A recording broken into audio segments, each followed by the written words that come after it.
mécanismes, bien qu'existants, demeurent insuffisamment harmonisés, coordonnés et suivis, ce qui entraîne des ruptures dans le parcours de prise en charge des survivantes.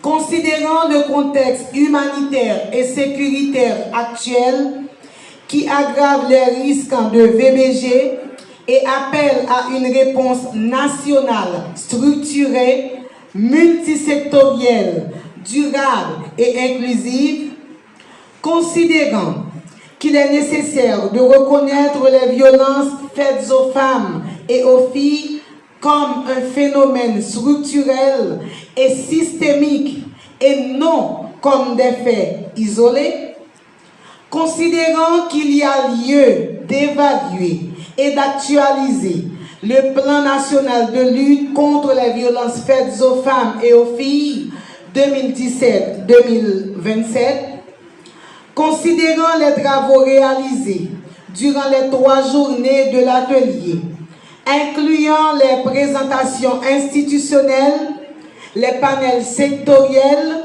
les travaux en groupe sur la prise en charge pluridimensionnelle, pluridisciplinaire et l'atelier consacré aux mécanismes de suivi et de redevabilité institutionnelle, les participantes réunis à Port-au-Prince du 19 au 21 février 2026 reconnaissent l'existence de mécanismes structurants de réponse au VBG.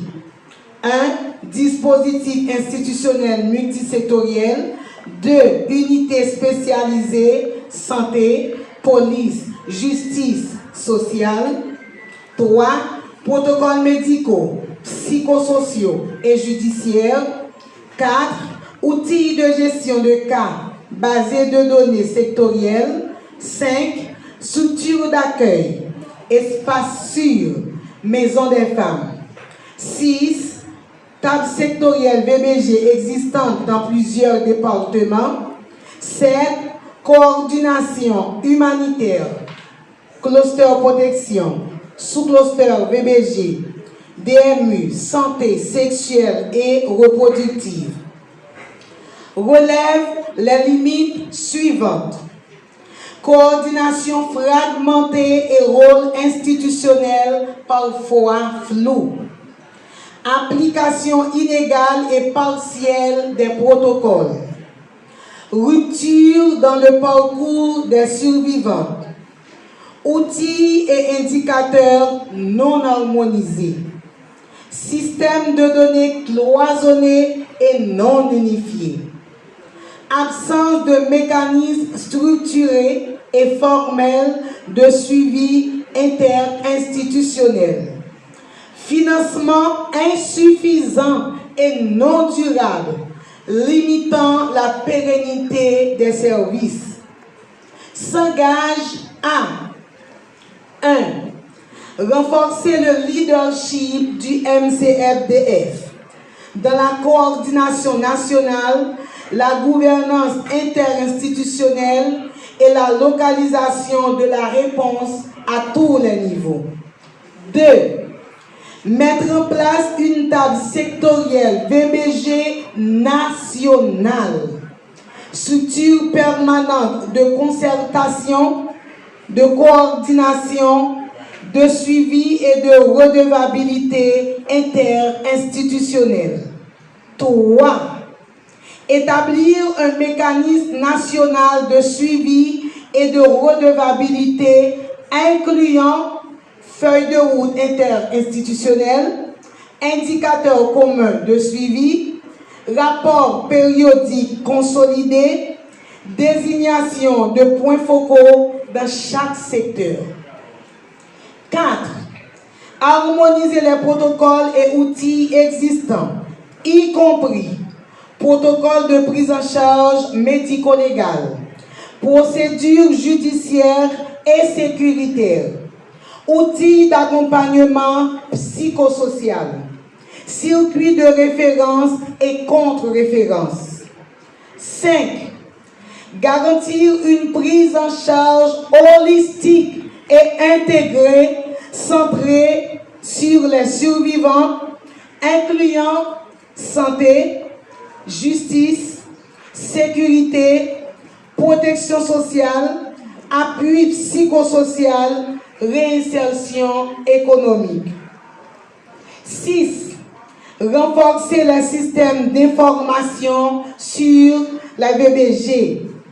Collecte coordonnée, indicateurs harmonisés, interopérabilité des bases de données, analyse régulière. 7. Évaluer et actualiser le plan national de lutte contre les violences faites aux femmes et aux filles dont l'échéance approche. 8. Mobiliser des ressources financières durables, notamment à travers un meilleur alignement avec les priorités nationales, le financement des services essentiels, des espaces sûrs et des organisations communautaires. Engagement formel du gouvernement.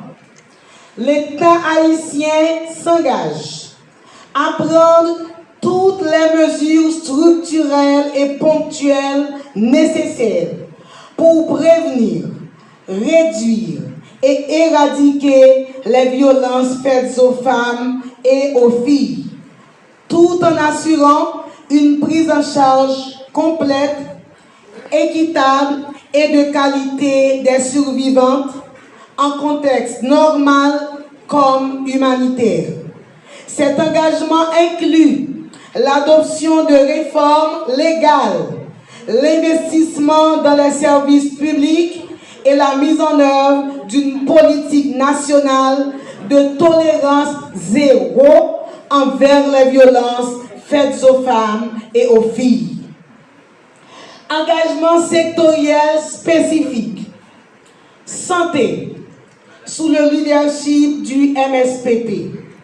Mise à disposition gratuite des certificats médicaux légaux, accessibilité aux soins d'urgence, aux kits post-violence comme contraception, soins des plaies, formation continue du personnel de santé, communication communautaire ciblée sur les services disponibles.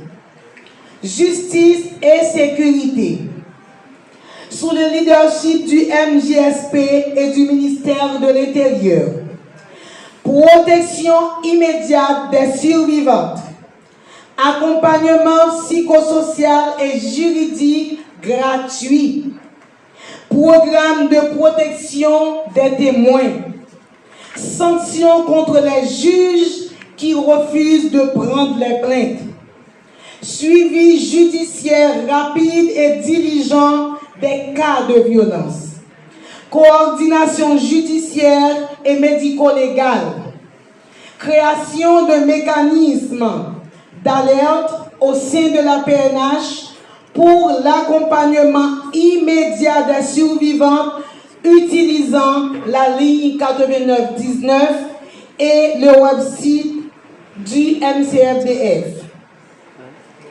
Mise en place par la DCPJ des mesures pour rendre effective contre le cyberharcèlement. Formation des policiers, juges et parquets.